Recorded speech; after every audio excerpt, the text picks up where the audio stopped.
कधीच नाही चुकणार तुमचे फेवरेट टीव्ही शोज झी5 सोबत, तेही एकदम फ्री।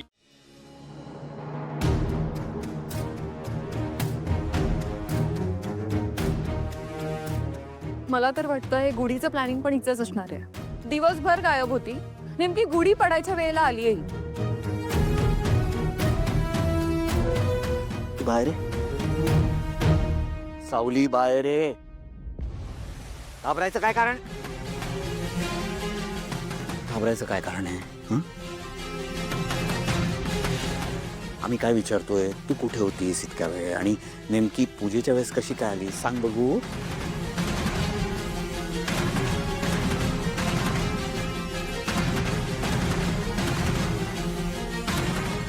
झालं ते झालं, आपण मुद्द्यावर बोलूयात। येस प्लीज, मला आवडेल, मी पण वाटच बघते। सावली आणि अस्मीमधल्या वादावर आपण पुराव्यासहित बोलायचं असं ठरलं होतं। सारंग, पुरावा आहे। अस्मी, तू म्हणतेस ना तुझ्याकडे पुरावे आहेत, मग दाखव ना। असं फक्त तोंडी सांगून नाही चालणार, आम्ही विश्वास कसा ठेवणार त्यावर? वहिनी, पुरावे आहेत माझ्याकडे, मी फक्त योग्य वेळेची वाट बघत होते। स्पेशली हिच्या नजरेसमोर मला सगळ्यांना दाखवायचे होते ते पुरावे।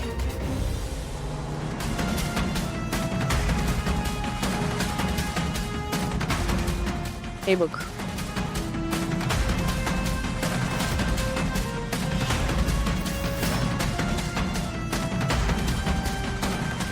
मॉम,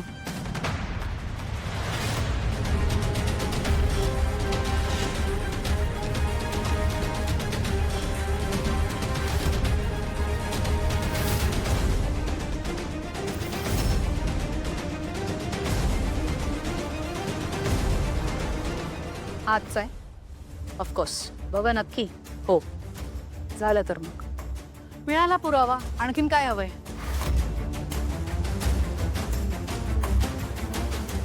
ती पैसे घेते जगन्नाथ कडून, मिळाला पुरावा आपल्याला।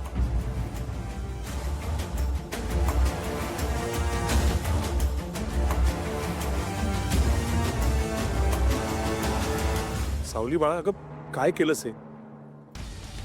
फोटोमध्ये प्रत्यक्ष दिसतंय तू पैसे घेतेस जगन्नाथकडनं। तुम्ही तिला काय विचारताय? दिसतंय ना सरळ सरळ फोटोमध्ये, ती त्याच्याकडून पैसे घेते, म्हणजेच ती त्याच्या संपर्कात आहे, म्हणजेच ती त्याच्यासाठी काम करते, बरोबर ना? तू अजूनही त्याच्यासाठी काम करतेस, म्हणजे अजून काहीतरी प्लॅनिंग चालू आहे तुमचं, नवीन काहीतरी तमाशे करणार आहेस। मला सांग ना, काय करणार आहेस आता याच्या पुढे? हा, माझ्या लेकाला आणखीन कुठल्या संकटात टाकणार आहेस तू? बोल। हाय प्लीज प्लीज तू शांत हो। सारंग, काय चाललंय या घरात? हा, गुढी पाडव्याचा दिवस आहे, सगळेजण भांडतोय आणि ते या मुलीवर। सारंग बोल। नाही, खरंच बोल, सांग तुझा निर्णय काय आहे, सांगून टाक।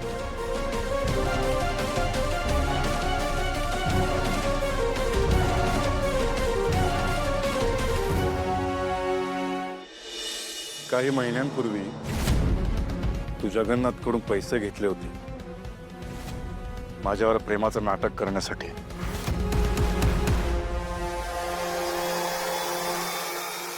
सारंग, तेव्हा अस्मी जगन्नाथसाठी कामच करत होती, हे सगळं जगन्नाथचं प्लॅनिंग होतं, माहिती आहे ना आपल्याला।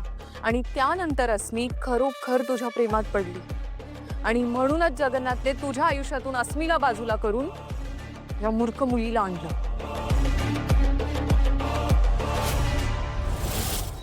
पण तो सगळा भूतकाळ होता, बट द फॅक्ट इज की ही मुलगी अजूनही जगन्नाथसाठी काम करते।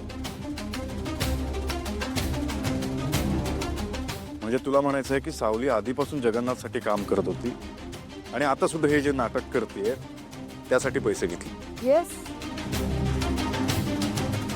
सारंग ऐक ना, सावली पूर्वी जगन्नाथकडनं पैसा घ्यायची नाही घ्यायची आम्हाला माहिती नाही। आता तसे काही पुरावे नाहीत, पण आत्ता या क्षणाला काय पुरावे आहेत? या मुलीने आज जगन्नाथकडनं पैसे घेतले, अस्मिनी तसे पुरावे दिलेत की नाही तुझ्याकडे? मग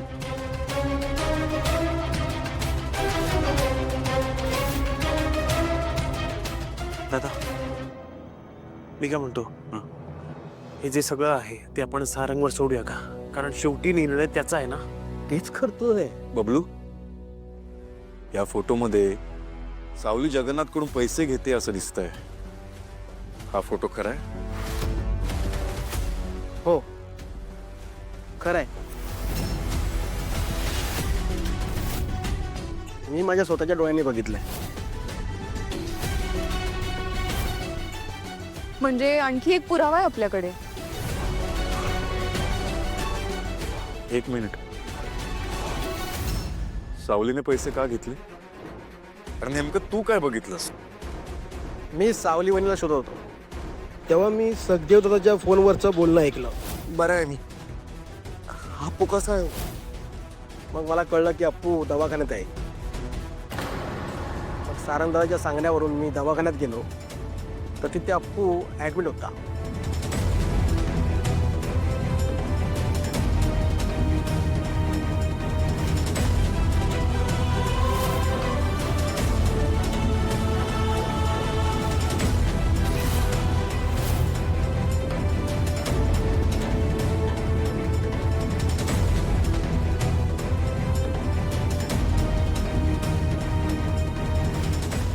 अप्पू कसा आहे आता तो?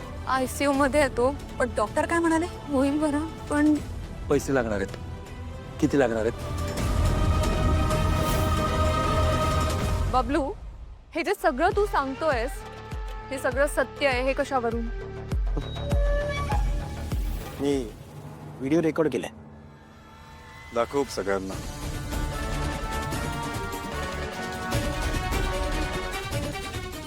पण तुझं आणि माझं वेगळं आहे. प्लीज, रक्ताच्या नात्यापेक्षाही तुझं नातं मला जवळचं वाटतं. मला माहिती आहे लेक आपल्याकडे पैसे मागणार नाही म्हणून मी स्वतःहून देऊ करतोय. पण बहुतेक तुला माझ्या प्रेमाची किंमत राहिलेली नाही. नाही, असं नाहीये. अलकाईला सांग, मी जर आता पैसे घेतले नाही ना तर आमच्या बाप लेकीचं नातं कायमचं तुटलं. तू तुझ्या वाटेने, मी माझ्या वाटेने. आई, मला असं वाटतं की आता न्याय करण्याची काही गरज नाहीये. त्या व्हिडिओमध्ये सगळं स्पष्ट झालंय. आधीचं मला माहिती नाही, पण सावलीने आत्ता जगन्नाथकडून पैसे घेतले ते त्याच्या भावाच्या उपचारासाठी.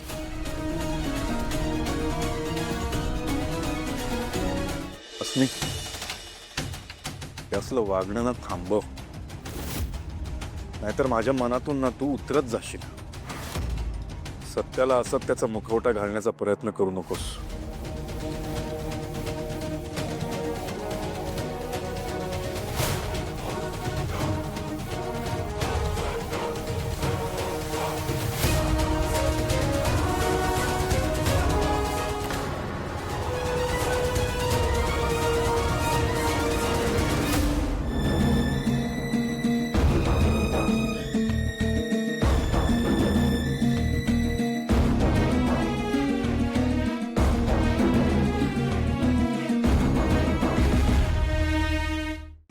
झी5 ॲप डाउनलोड करा आणि पहा सर्व एपिसोड्स एकदम फ्री.